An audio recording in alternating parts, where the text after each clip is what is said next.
ఓం నమో భగవతే వాసుదేవాయ.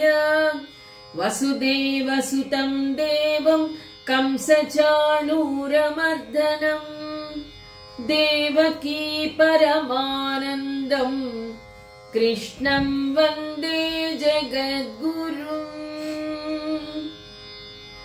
ఆహా నమో నమో ఆది పురుష నీకు.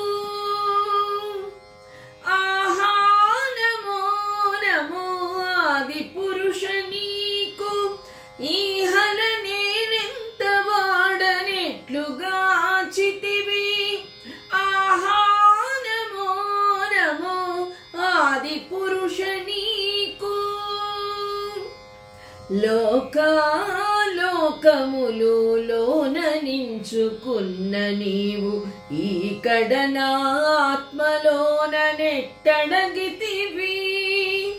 లోకములు లోన నించుకున్న నీవు ఈకడ నా ఆత్మలోన నెట్టడగితివి.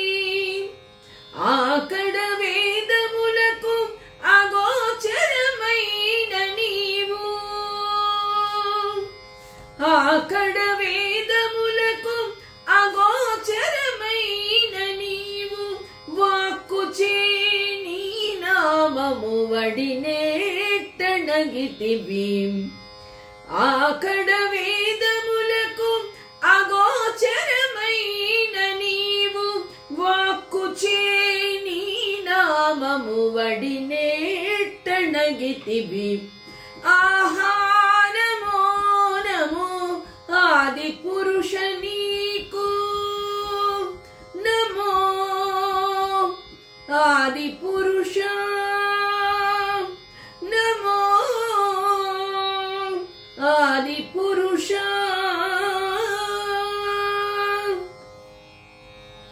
ఆత్మబంధువులారా, భగవద్భక్తులారా, అన్నమయ్య రాసినటువంటి ఈ కీర్తన చక్కటి ఆలోచనను మనకు కలిగిస్తుంది. ఏమిటి అది అంటే, ఆహా నమో నమో ఆది పురుష నీకు. ఈహల నేనెంత వాడ ఎట్లు కాచితివి.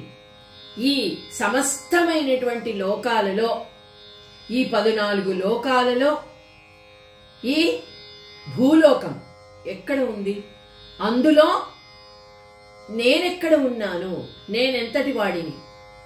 నీకు ఈ చరాచర సృష్టి చేసినటువంటి నీ గొప్పతనము వల్ల నీవు ప్రతి ఒక్క జీవిని కూడా రక్షిస్తున్నావు. వీడు మంచివాడా, వీడు చెడ్డవాడా, లేకపోతే వీడి గుణాలు సరిగా లేవా, ఇవన్నీ నీవు ఆలోచించట్లేదు. నీకందరూ కూడా సమానమే. లోకాలోకములలోన నించుకున్న నీవు ఈకడ నాత్మలోన నెట్టణగితివి. స్వామి, నోరు తెరిచి యశోదకు లోకాలన్నీ చూపించావే, 14 లోకాలు. ఈ బ్రహ్మాండాలన్నీ కూడా నీలో ఇమిడి ఉన్నాయి కదా. మరి ఈ చిన్న ఆత్మలో ఈ పరమాత్మ ఎలా దాగి ఉన్నాడు? ఎలా దాగి ఉన్నావు స్వామి? ఎట్లణగితివి. ఆకడ వేదములకు అగోచరమైన నీవు. వేదాలకు కూడా నీ గురించి తెలుసుకునేటువంటి స్తోమత లేదు. వేదాలు కూడా నిన్ను కనుక్కోలేవు. వేదములకు కూడా అగోచరమైనటువంటి నీవు వాక్కుచే నీ నామము వడినెట్టనగితివి. అంటే నామ సంకీర్తన చేస్తే చాలు. కలియుగంలో నామ సంకీర్తన కంటే మించినది లేదు. సాయుజ్య పదవికి, ఆ సాయుజ్య పదవి పొందాలంటే ఆ స్వామిని నోరారా కీర్తిస్తే చాలు. ఆ నామ సంకీర్తన చేస్తే చాలు. ఈ నోట్లో, ఈ నాలుక మీద అణిగిపోయి ఉన్నావు కదా స్వామి. ఎలా అణిగిపోయావు? వేదాలకు కూడా నీవు అగోచరము కావే. ఇంత చక్కటి అర్థంతో కూడుకున్నటువంటి అన్నమయ్య సంకీర్తనతో మనము చివరి అంకంలో గుణత్రయ విభాగంలో అడుగు పెట్టబోతూ ఉన్నాము. అదే ఆ స్వామి కూడా చెబుతూ ఉన్నాడు. ఓం శ్రీకృష్ణ పరబ్రహ్మణే నమః. శ్రీమద్భగవద్గీత చతుర్దశోధ్యాయః గుణత్రయ విభాగయోగః శ్రీభగవాన్వాచ సమదుఃఖ సుఖ స్వస్థః సమలోష్టాశ్మకాంచనః తుల్యప్రియో ప్రియో ధీరః తుల్యనిందాత్మ సంస్తుతి. ఉదాసీనంగా ఉంటాడు, గుణాలకు అతీతుడైనటువంటి వాడు అని నిన్నటి రోజున ఆ స్వామి చెప్పాడు. ఇంకా ఏ విధంగా ఉంటాడు? సమదుఃఖ సుఖ స్వస్థః సమలోష్టాశ్మకాంచనః. సమదుఃఖ సుఖ స్వస్థః అంటే ఏ విధంగా అంటే దుఃఖాన్ని సుఖాన్ని రెండిటిని సమంగానే భావిస్తాడు. మనం చెప్పుకున్నాం ఇంతకు ముందు కూడా. సుఖము వచ్చినప్పుడు పొంగిపోడు, అదే విధంగా దుఃఖం వచ్చినప్పుడు కూడా కుంగిపోడు.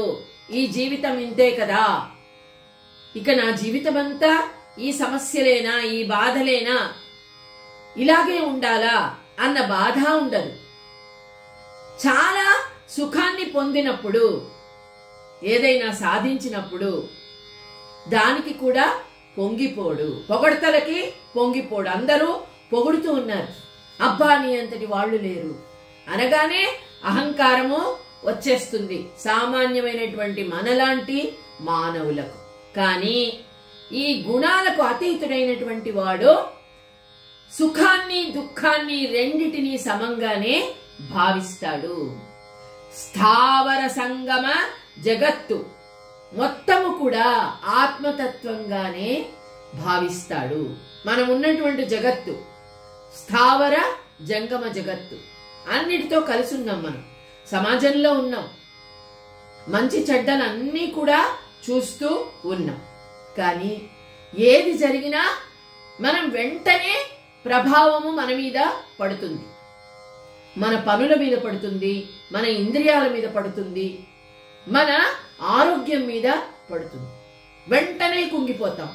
కానీ ఇక్కడ గుణాతీతుడు ఏ విధంగా ఉంటాడో దుఃఖానికి సుఖానికి రెండిటికి ఉదాసీనంగా హాయిగా ప్రశాంతంగా నాకింతే ప్రాప్తం, భగవంతుడా నీవు ఇచ్చినది ఈ జీవితం, నీవిచ్చినది ఈ జన్మ, ఇంతే హాయిగా ఉంటాను అనుకుంటాడట. భగవంతుడు ఏ విధంగా ఉంటాడు? పాపులను పుణ్యులను ఒక్క విధంగానే చూస్తాడు కదా. కడు పుణ్యులను పాప కర్మలను సరిగావా అని అన్నమాచార్యుడు రాసినట్లుగా అందరినీ సమానంగానే చూస్తాడు ఆయన. ఆ విధంగానే ఇక్కడ ఆ జీవుడు కూడా ఆ విధంగానే ఉంటాడు. జీవుడు ఈ శరీరంలో విహరిస్తూ ఉన్నప్పటికీ సుఖ దుఃఖాలన్నీ జీవుడే కదా అనుభవిస్తాడు. మరి అంటే జీవుడు అనుకుంటాడు నేను కాదు, ఈ శరీరం అనుభవిస్తోంది, నాకెటువంటి సంబంధము లేదు. సమనోష్టాస్మకాంచనః ఎప్పుడు కూడా ఆత్మస్వరూపంలోనే నిమగ్నమై ఉంటాడు. అంటే ఆత్మ పరమాత్మలో లీనమైపోయిన తర్వాత ఇక చూడండి, పొలంలో ఒక పంట తయారైపోయింది అనుకోండి, అప్పుడు గింజలతో నిండా ధాన్యంతో నిండి చక్కగా కనిపిస్తూ ఉంటుంది పొలం కదా. అంతవరకు వర్షం వస్తే ఏమైపోతుందో తెలీదు. అప్పుడు కూడా గింజలతో నిండి ఉన్నటువంటి పంటలాగా అంటే సంతోషంగా ఉంటాడు. కంకులు నిండా ఉంటాయి, ధాన్యం కంకులు కదా, ఆ విధంగా ఉంటాడట. అదే విధంగా ఏ విధంగా అంటే నది తన ప్రవాహాన్ని విడిచి సముద్రంలో కలిసిపోయినప్పుడు పరవళ్ళు తొక్కదు. ఇక నదులన్నీ విడివిడిగా ఉన్నప్పుడు పరవళ్ళు తొక్కుతూ ప్రవహిస్తాయి వర్షాలు కురిసినప్పుడు, మనందరికీ తెలుసు. కానీ నదులన్నీ కలిసి సముద్రంలో కలిసిపోయిన తరువాత అప్పుడు అన్ని ఆగిపోతాయి. ప్రశాంతమైన గంభీరమైనటువంటి సముద్రం అన్నిటినీ తనలో ఇముడ్చుకుంటుంది కదా. ఆ విధంగా ఉంటాడు గుణాలకు అతీతుడైనటువంటి వాడు. తుల్య ప్రియా ప్రియోధూ ధీరః తుల్య నిందాత్మ సంస్తుతి. అంటే తుల్య ప్రియా ప్రియో అప్రియో అంటే ఎవరైనా పొగుడుతున్నప్పుడు పొంగిపోవడం, అలాగే ఎవరైనా నిందిస్తున్నారు, ఒక చిన్న తప్పు చేస్తే ఎవరైనా నిందిస్తే ఇక మనకు నిద్ర పట్టదు, దాని గురించే ఆలోచిస్తాం. అంటే మెచ్చుకున్న వారి గురించి కంటే మనల్ని నిందించిన వారి గురించి ఎక్కువ మనము తలుచుకుంటాం. హిరణ్యకశిపుడిలాగా, హిరణ్యకశిపుడు నారాయణుడిని శత్రువుగా భావించాడు. కానీ ప్రహ్లాదుడు అంటాడట, నేనైనా నిద్రలోనైనా మర్చిపోతానేమో గాని నీవు అనుక్షణము హరి హరి హరి అన్న నామస్మరణ మాత్రం నీవు మానట్లేదు. అంటే మనము నిందించింది, ఎవరైనా నిందించారు, ఎవరైనా శత్రువులుగా భావించామనుకోండి, వారే ఎక్కువ గుర్తుపెట్టుకుంటాం, వారినే ఎక్కువ గుర్తుపెట్టుకుంటాం కదా. దాని గురించి ఆలోచనలు చేసి నిద్ర పోగొట్టుకుని ఆహారం లేక బాధపడుతూ ఆందోళనగా ఉంటాము. అంటే ఇక్కడ గుణాలకు అతీతుడైనటువంటి వాడు నిందించినా సరే, ఎవరైనా పొగిడినా సరే రెండిటికి సమానంగా ఉంటాడు.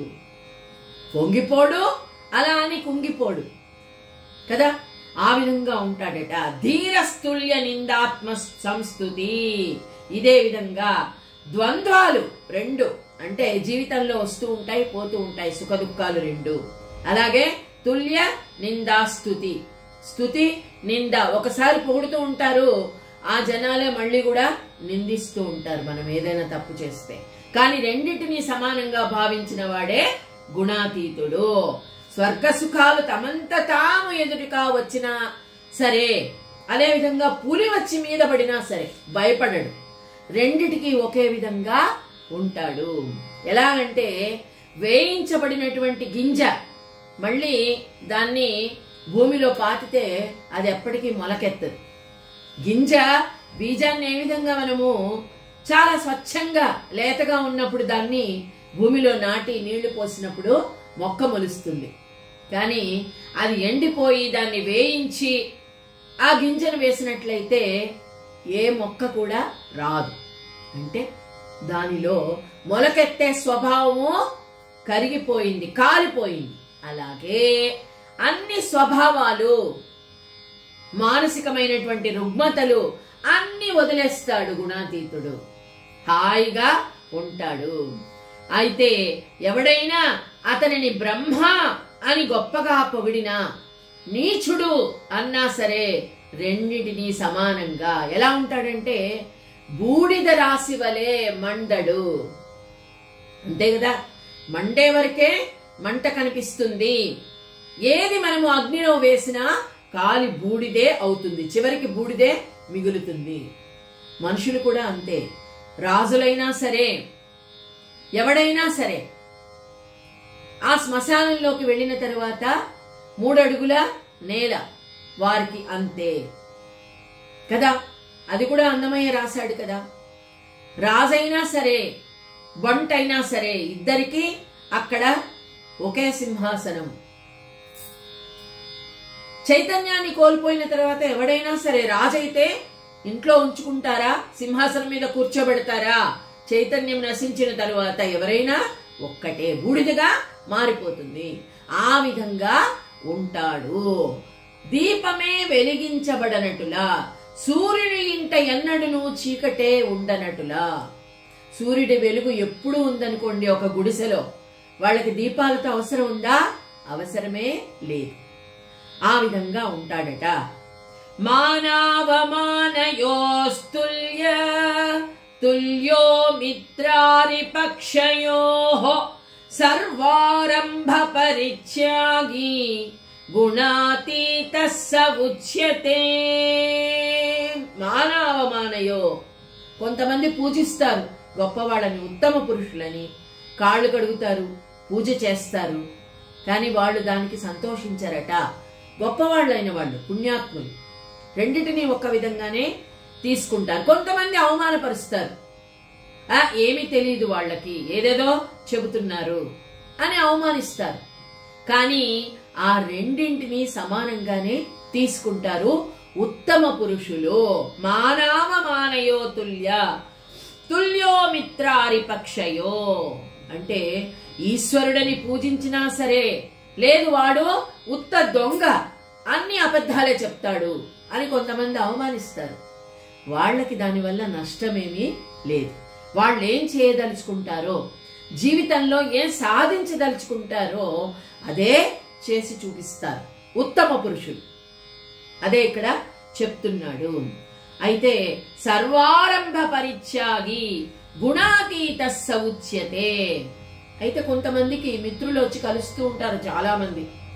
శత్రువులు కూడా ఉంటారు. మిత్రులు ఎంతమంది ఉంటారో శత్రువులు కూడా అంతమందే ఉంటారు. ఏది జరిగినా, ఏ విధంగానైనా ఋతువులు మారుతూ ఉంటాయి, కానీ కాలము ఎప్పటికీ కాలం మారింది అని మనం అంటూ ఉంటాం. కానీ ఋతువులు మారుతాయి, కానీ కాలం ఎప్పటికీ ఒక్కటే. సూర్యుడు తూర్పున ఉదయిస్తాడు, పడమట అస్తమిస్తాడు. మనుషులే మారిపోతూ ఉన్నారు, కాలం మారట్లేదు. ఋతువులు వాటి ప్రకారము ఋతువుల యొక్క స్వభావం మారుతూ ఉంటుంది, అంతే. అదే విధంగా ఇక్కడ ఇంకొకటి కూడా ఉంటుంది. సర్వారంభ పరిత్యాగి గుణాతీత సౌచ్యతే అంటూ ఉన్నాడు. అంటే ఇతనికి నేను చేస్తున్నాను అన్నటువంటి భావము లేనప్పుడు, ఈ కర్మ నేనే చేస్తూ ఉన్నాను, కర్మాచరణ ఎందే ఆసక్తి లేనప్పుడు ఇక దాని ఫలితం గురించి ఎందుకు ఆశిస్తాడు? ఆశించడు. ఏది జరిగినా మన మంచికే. మన పెద్దవాళ్ళు చెప్తూ ఉంటారు, అందుకే ఏది జరిగినా మన మంచికే అనుకోండి అంటూ ఉంటారు. అంతేకాదు, మా నాయనమ్మ గారు ఎప్పుడు చెప్పేవాళ్ళు, కర్మశేషం లేకుండా అనుభవించాలి ఈ జన్మలోనే. లేదా కర్మశేషం ఉన్నట్లయితే మళ్ళీ దానికోసం ఇంకో జన్మ ఎత్తవలసి వస్తుంది. కర్మశేషం అంటే ఏదో ఒక దాని మీద మోహం పెట్టుకుని, కోరిక ఉండొచ్చు, ఆశ ఉండొచ్చు, కానీ మోహము ఉండకూడదు. మన సంతానం మీదో, మన సంపద మీదో, లేకపోతే ఇంకొక కళల మీదో, లేదా కీర్తి మీదో, లేదా ధనం మీదో, ధనదాహము, కీర్తిదాహము, ఇవన్నీ కూడా మనిషిని చాలా బలహీనపరుస్తాయి. ఇవన్నీ పెట్టుకున్నప్పుడు కర్మలు ఇంకా చేస్తూనే ఉండాలి అన్నటువంటి ఒక విపరీతమైనటువంటి వ్యామోహం కలుగుతుంది. ఆ వ్యామోహాన్ని నువ్వు విడిచిపెట్టకపోతే ఈ కర్మలు నేను ఈ జన్మలోనే శేషం లేకుండా, మిగులు లేకుండా పూర్తి చేసుకుంటాను అని సంతృప్తిగా మనం కర్మలు చేసినట్లయితే, కర్మశేషాన్ని ఇక్కడే అనుభవించినట్లయితే అప్పుడు సాయుజ్య పదవి మనకు లభిస్తుంది. కర్మ ఫలములన్నీ దగ్ధమైపోతాయి, బూడిదగా మారిపోతాయి. ఆ విధంగా సర్వారంభ పరిత్యాగి గుణాతీత సౌచ్యతే అంటూ ఉన్నాడు. అయితే అతని మనస్సులో ఐహికంగా గాని పారలౌకికంగా గాని ఏ విధమైన వాంఛయే ఉండదు. మనం ఇంతకు ముందు చెప్పుకున్నాం కదా, ఒక కథలో ఒక సత్యనారాయణ స్వామి గురించి ఒక కథ. ఒక చాలా పిచ్చివాడిలా ఉన్నాడు ఒకడు. ఎప్పుడు కూడా తనలో తానే మాట్లాడుకుంటూ ఉన్నాడు. చాలా సంతోషంగా ఒక చోట కూర్చుని ఉన్నాడు. అయితే సత్యనారాయణ స్వామి ఎదురుగా వచ్చి ఆయనకు దర్శనమిచ్చాడు. దర్శనమిస్తే కూడా ఆయన కళ్ళు తెరవలేదట. కళ్ళు మూసుకుని ఆనందంగా తన లోకంలో తనున్నాడు, ఆత్మలో ఆనందిస్తూ ఉన్నాడు. అయితే ఆయన అన్నట్ట, రోజు నీవు నా గురించే ధ్యానిస్తూ ఉన్నావు, నా గురించి ఆనందపడుతూ ఉన్నావు ఆత్మలో కదా. నేను నీకు సాక్షాత్కారంగా నేను నీకు కనిపిస్తూ ఉంటే మరి ఎందుకు నువ్వు నా కళ్ళు తెరిచి చూడవు? ఎందుకు? నేను ఎదుటనే ఉన్నాను కదా అన్నాడట. అంటే అతను అన్నాడు, స్వామి నీవు ఇక్కడే ఉన్నావు, రోజు నీతోనే మాట్లాడుకుంటున్నానే, నేను రోజు చక్కగా నవ్వుకుంటున్నాను, అన్ని సుఖాలు దుఃఖాలు అన్ని వదిలేశాను, ఎప్పుడు ఆనందంగానే ఉన్నాను నేను. నువ్వు ఇంకా బయట వెలుపల అన్నటువంటి పరిస్థితే లేనప్పుడు నీవు ఎక్కడ కనిపిస్తే ఏంటి, నాకు ఇక్కడే ఉన్నావు కదా అన్నాడు. అదే ఇక్కడ పరిస్థితి. అన్ని విధాలు సంకల్పము లేదు, వికల్పము లేదు. సంకల్పాలు లేనప్పుడు వికల్పాలు ఎందుకు ఉంటాయి? నేను ఇది చెయ్యాలి అనుకున్నప్పుడే అది చెయ్యలేకపోతే బాధ, దుఃఖము లభిస్తాయి. అసలు సంకల్పమే లేకపోతే ఇక వికల్పం ఎందుకు ఉంటుంది? అదే ఇక్కడ ఏమీ ఉండవు అటువంటివి అంటూ ఉన్నాడు. సర్వారంభ పరిత్యాగి గుణాతీత సౌచ్యతే మాం చయో వ్యభిచారేణ భక్తి యోగేన సేవతే సగుణాన్ సమతీత్యైతాన్ బ్రహ్మ భూయాయ కల్పతే. మాం చయో వ్యభిచారేణ భక్తి యోగేన సేవతే. ఇన్ని నేను చెప్పేశాను. మీరందరూ తెలుసుకోవాల్సిన విషయాలు కొన్ని ఇప్పుడు చెప్తున్నాను, విను. ఎవడైతే అవ్యభిచారంతో భక్తి యోగము చేత నన్ను సేవిస్తాడో, ఈ గుణాలన్నింటినీ కూడా కాల్చి బూడిద చేసేస్తాడు, దగ్ధమునర్చును అని చెప్తున్నాడు. అయితే నేను ఎవరో, నా భక్తి అంటే ఏమిటో, అవ్యభిచారం అంటే ఏమిటో ఇప్పుడు నేను నీకు చెప్పదలుచుకున్నాను అర్జున. అంటే చూడండి, రత్న ప్రకాశము వేరే, రత్నము వేరే అని అనుకోకూడదు, పొరపాటు. రత్నము వల్ల రత్న ప్రకాశము మనకు కలుగుతుంది. రత్నం ఎక్కడుంటే రత్న ప్రకాశము, వెలుగు నలుదిక్కులా వ్యాపిస్తుంది. అప్పుడు ఆ రెండు వేరే కాదు కదా. అదే విధంగా ఈ విశ్వమంతా కూడా నేనే ఉన్నాను. లేదా పాతాళము అంటే అక్కడ నీరు తప్పకుండా ఉంటుంది. బిలమునకు అర్థము ఆకాశము. మాధుర్యానికి అర్థం ఏంటి? చక్కెర. చక్కెర ఎక్కడైతే ఉంటుందో అక్కడ మాధుర్యము, తీయదనము ఉంటుంది.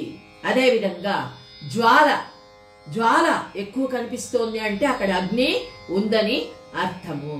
అదే విధంగా కమలం ఎక్కడ ఉంటే అక్కడ దళము. కమల దళాలు ఉంటేనే కమలం ఉంటుంది కదా. కమల దళాలతో కూడుకున్నది కమలము. అదే విధంగా కొమ్మలు, ఫలములు ఎలా లభిస్తాయి? వృక్షం ఉంటే లభిస్తాయి కదా. వృక్షం ఎక్కడ ఉంటుందో అక్కడ అన్ని ఉంటాయి. కొమ్మలుంటాయి, ఆకులుంటాయి, అలాగే కాయలుంటాయి, ఫలాలుంటాయి, అన్ని రకాలు ఉంటాయి. అదే విధంగా ఈ పాలు తోడుకున్న తర్వాత పెరుగు. పెరుగు ఎలా అవుతుంది? పాలు ఉంటేనే కదా. పాలు వెచ్చబెట్టి తోడు వేస్తేనే పెరుగు అవుతుంది, అంతే కదా. అదే విధంగా ఈ విశ్వము యొక్క అర్థము అంటే ఇక్కడ విశ్వము ఫలాని నేను అని కాదు. అణు అణువునా ఉన్నాను, అణు అణువునా ఉన్నాను. ఈ ప్రకృతిలో ఉన్నాను, ఈ ప్రతి జీవిలో ఉన్నాను. చీమ నుండి బ్రహ్మాండము వరకు నేనే, విశ్వమంతా నేనే, సర్వవ్యాపకత్వము నేనే అని భగవంతుడు చెప్తూ ఉన్నాడు. చివరగా హిమరాశి యొక్క అర్థం ఏమిటి? హిమాలయము. హిమాలయము అంటే చిన్న చిన్నటువంటి మంచు బిందువులన్నీ కలిసి, మంచు కణాలన్నీ కలిసి పెద్దగా తయారవుతుంది. అదే విధంగా ఇక్కడ చంద్ర స్వరూపాన్ని గురించి తెలుసుకోవడానికి చంద్రబింబాన్ని చీల్చనక్కర్లేదు. ఇక్కడ అందరూ మాట్లాడుకుంటున్నారు, అసలు దేవుడే లేడు, దేవుడు ఉన్నాడా, దానికి పరిశీలనలు జరుగుతున్నాయి, ఎవరైనా ఖచ్చితంగా చెప్పగలరా అంటే చూసే ప్రకృతిలో అడవిలోని పక్షులకు ఆహారం ఎవరిచ్చారు? అడవిలో పక్షులకు. ఈ గాలి, ఈ నీరు, ఈ పంచభూతాలు మనకు అనుక్షణము కూడా సంతోషమైనటువంటి, ఆనందమైనటువంటి జీవితాన్ని ఆ భగవంతుడే ఇస్తున్నాడు అని తెలుసుకున్నట్లయితే అణువణువున భగవంతుడి స్వరూపాన్ని మనము దర్శించగలుగుతాము. అదే విధంగా ఇక్కడ మట్టిలో ఏర్పడినట్టిది ఏది? కుండ. కుండ రూపాన్ని ధరించింది గాని అది ఏ విధంగా వచ్చింది? మట్టిలోనే వచ్చింది. పంచభూతాల్లో ఈ భూమి కూడా, ఈ భూమి, ఈ మండలము ఎలా ఏర్పడింది? ఎన్నో మట్టి కణాల వల్ల సారవంతమైనటువంటి నేల ఏర్పడినది. సగుణాన్ సమితీత్యైతాన్ బ్రహ్మ భూయాయ కల్ప్యతే. అంటే ఈ విశ్వమంతా సృష్టించింది నేనే. నాశనము అయిన తరువాత కూడా మిగిలి ఉండేది నేనే అని తెలుసుకో అర్జున. అంటే అక్కడ కురుక్షేత్రంలో అర్జునుడికి చెప్తున్నాడు, చేసేది నేనే, చేయించేది నేనే, నువ్వు నిమిత్త మాత్రుడివి. వారందరూ కూడా చనిపోయారు ఆల్రెడీ. అంటే వారి శక్తి నశించింది. వారిని చంపడం నీ పని గొప్ప కాదు, నువ్వు కాదు, అంతా నేనే చేయిస్తున్నాను. చేసేది నేనే, చేయించేది నేనే. అలానే నీవు కర్మ మానకూడదు, కర్మ చేస్తూనే ఉండాలి. ఈ విధమైనటువంటి జ్ఞానము ఎవరికైతే కలుగుతుందో అదే అవ్యభిచారము. అంటే అంతా సర్వము నీవే పరమాత్మ, నేనేమీ లేదు, నేను అనే వాడిని లేను అనే భక్తి భావంతో ఇట్టి జ్ఞానమునందు ఏమాత్రం కొంచెమైనా కొరత కలిగితే దాన్ని వ్యభిచారం అంటారు. వ్యభిచారం అంటే ఒక చెడ్డ అర్థం కాదు. అంటే అంటే అది నేను చేస్తున్నాను, ఇది నేను చేస్తున్నాను, నాకు అది కావాలి, నాకు ఇది కావాలి, నేను సంతోషంగా లేను, నేను బాధపడుతూ ఉన్నాను, ఇవన్నీ ఆలోచనలు ఇవన్నీ కూడా వ్యభిచారం కిందకే వస్తాయి. వీటన్నిటినీ వదిలిపెట్టినప్పుడు ఇక మిగిలింది అవ్యభిచారము, అదే భక్తి. కాబట్టే సంపూర్ణమైనటువంటి ఏకాగ్ర చిత్తంతో సమస్త భేద భావాలన్నింటినీ వదిలిపెట్టి నీవు, నేను, వేరే జీవుడు ఇన్నటువంటి భేద భావాన్ని వదిలిపెట్టేసి అర్జున ఏకాగ్ర చిత్తంతో జీవుడు దేవుడిని తెలుసుకోవాలి. అదే ఆత్మ విచక్షణ శక్తి. అది తెలుసుకున్నప్పుడు బంగారం గింజ వేరే, బంగారం పైన పెడితే బంగారం గింజ వేరే, బంగారం వేరే అనుకుంటామా? కాదు. బంగారముతోనే ఒక నగను తయారు చేస్తున్నాం, దానిలో బంగారం ఉంది, విడిగా బిస్కెట్ రూపంలో ఉన్న అది బంగారమే. నగగా చేసిన దానిలో కూడా బంగారమే ఉంది. అలాగే నూలు పోగులన్నీ వడకి వస్త్రం తయారు చేస్తున్నాం. ఎక్కడ ఉంది నూలు అని నువ్వు చెప్పగలవా? చెప్పలేవు. ఎందుకంటే కొన్ని లక్షలు వేలు నూలు పోగులు కలిసి ఒక వస్త్రము తయారవుతుంది. అదేవిధంగా భగవంతుడు లేని ప్రదేశము లేదు, అది తెలుసుకోవాలి.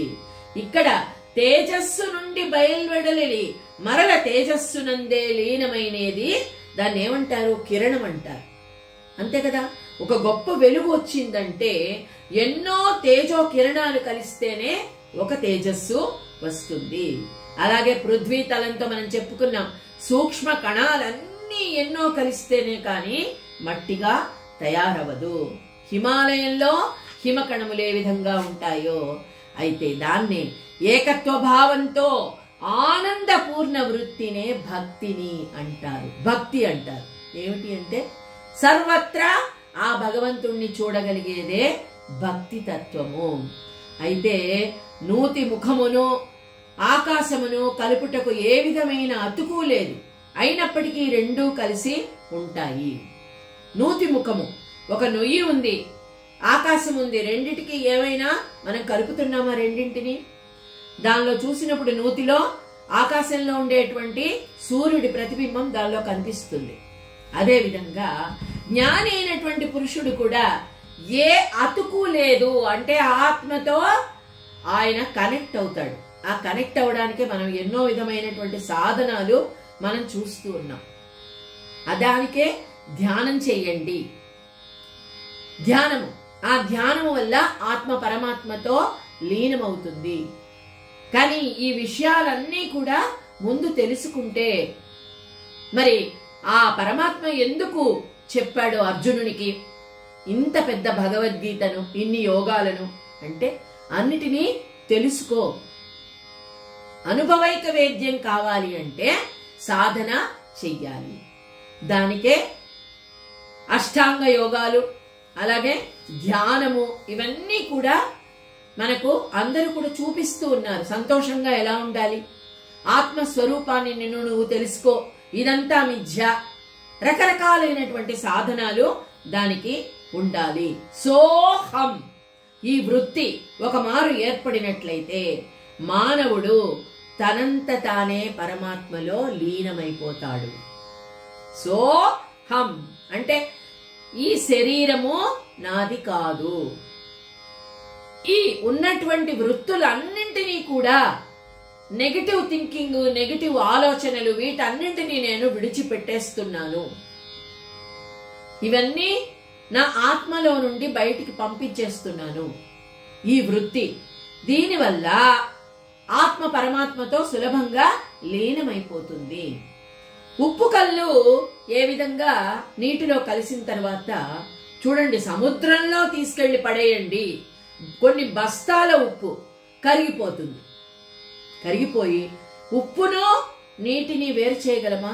వేరు చెయ్యలేము. ఎట్టి పరిస్థితుల్లో కూడా వేరు చేయలేము. అదేవిధంగా ఆత్మ అన్నిటినీ విడిచిపెట్టేసి పరమాత్మలో లీనమైపోయిన తర్వాత నేను పరుడను, నేను వేరే వాడిని, నేను ఆవల ఉన్నాను, నేను యువతలో ఉన్నాను, ఈ ప్రపంచంలో ఉన్నాను అంటే శరీరంలో ఉన్నంత వరకు తన పనులు తను చేసుకుంటూ వెళ్ళవలసిందే, తన కర్మలు తను నిర్వర్తించవలసిందే. కానీ ఏ విధంగా? నిమిత్త మాత్రంగా. ఈ శరీరంలో ఉన్నాను కాబట్టి అనుభవిస్తూ ఉన్నాను, ఈ కర్మలు చెయ్యాలి అనుకుని చేసేవాడే గుణాతీతుడు. ఇక ఈ బ్రహ్మైక్యాలింగనము కలిగినప్పుడు గుణములను జయించుట అను మాటయే ఉండదు. దీన్నే బ్రహ్మత్వం అంటారు. దీన్నే బ్రహ్మత్వం అంటారు. జ్ఞాన దృష్టితో ఎవరైతే ఆ భగవంతుణ్ణి సేవిస్తారో దీన్నే సాయుజ్య పదవి అంటారు. దీన్నే సాయుజ్యము అంటారు. అంటే మనం ఏదో చనిపోయిన తర్వాత, మరణించిన తర్వాత మోక్షం వస్తుంది, స్వర్గానికి వెళతాము, అదంతా వేరే విషయం. కానీ ఇక్కడ ఉంటూనే, కర్మ చేస్తూనే సాయుజ్య పదవిని పొందడం మనందరము చేయవలసినటువంటి పని. దీన్నే ఏమంటారంటే చతుర్థ పురుషార్థమైనటువంటి మోక్షము. అంతే కదా, ధర్మార్థ కామ మోక్షాలు అంటారు. ధర్మము, అర్థము, కామము, మోక్షం. చతుర్విధ ఫల పురుషార్థ సిద్ధ్యర్థే అని మనం అన్ని పూజలు చేస్తూ ఉంటాం. ఈ నాలుగిటి కోసమే. ధర్మం కోసం ధర్మంగా సంపాదించాలి, మనం సంపాదించింది చక్కగా వినియోగపడాలి.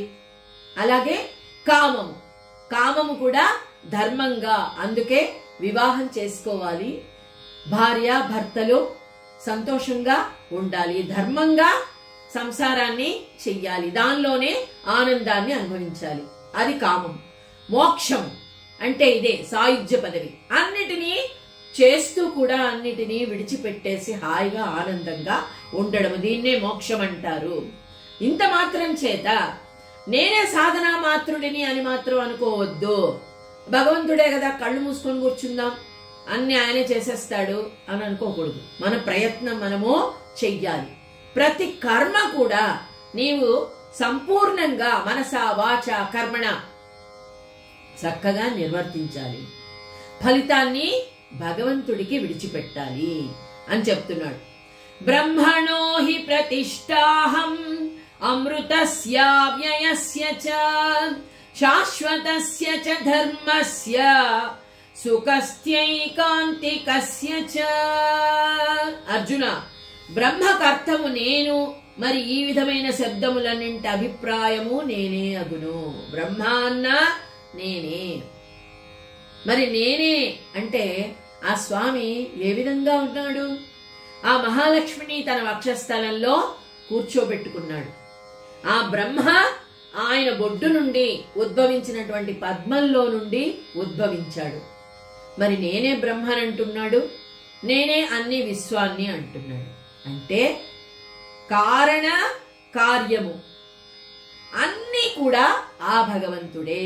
మరి ఆ బ్రహ్మను తన బొడ్డులో నుండి ఆయన సృష్టించుకున్నాడు. ఎందుకు? ఈ సృష్టిని సృష్టించడానికి. మర్మజ్ఞుడమైనటువంటి ఓ అర్జున, చంద్రుడు, అతని మండలము, ఇవి రెండు భిన్న భిన్న పదార్థములు ఏ విధంగా కాదో, నేను మరియు బ్రహ్మ వేరే పదార్థాలు కాదు. బ్రహ్మణో హి ప్రతిష్టాహం అమృతస్య వ్యయస్య చ. ఏ వస్తువు అమృతస్యం అంటే శాశ్వతం, ఏది అచలం, కదలకుండా ఎప్పటికీ స్థిరంగా ఉంటుందో, ఎప్పటికీ స్పష్టంగా ఉంటుందో, ధర్మస్వరూపమేదో, ఆనందమయమేదో, అపారమైనదేదో, ఏకత్రితమైనదేదో, ఆ కోరికలనన్నింటినీ కూడా వివేకము కలుగజేసేది ఏదో దానిని పొందాలి. అదే బ్రహ్మతత్వము. ఏ జ్ఞానానికి పరమసీమ అనంతము నేనే. కాబట్టి నన్ను తెలుసుకుంటే అన్నీ తెలుసుకున్నట్లే. దానికంటే ముందు నిన్ను నీవు తెలుసుకోవాలి. ఆత్మజ్ఞానం అదే గొప్ప సంగతి. భగవంతుణ్ణి తెలుసుకోవడం అంటే నిన్ను నీవు తెలుసుకోవడమే. భక్త పక్షపాతి, భక్తులకు సాయపడినట్టి వాడు అగు శ్రీకృష్ణుడు ఈ విధంగా అర్జునుడికి ఈ విధంగా గుణత్రయ విభాగ యోగం గురించి చాలా పరమ పవిత్రమైనటువంటి విషయాలు చెబుతూ మనందరినీ కూడా అనుసరించమని చెబుతూ ఉన్నాడు. కాబట్టి ఈ రోజుతో ఈ గుణత్రయ విభాగ యోగాన్ని మనము ముగించుకొని పురుషోత్తమ ప్రాప్తి యోగానికి వెళదాము. ఓమితి శ్రీమద్భగవద్గీత సూపనిషత్సు బ్రహ్మ విద్యాయాం యోగ శాస్త్రే శ్రీకృష్ణార్జున సంవాదే గుణత్రయ విభాగ యోగో నామ చతుర్దశోధ్యాయః. సర్వం శ్రీకృష్ణార్పణమస్తు.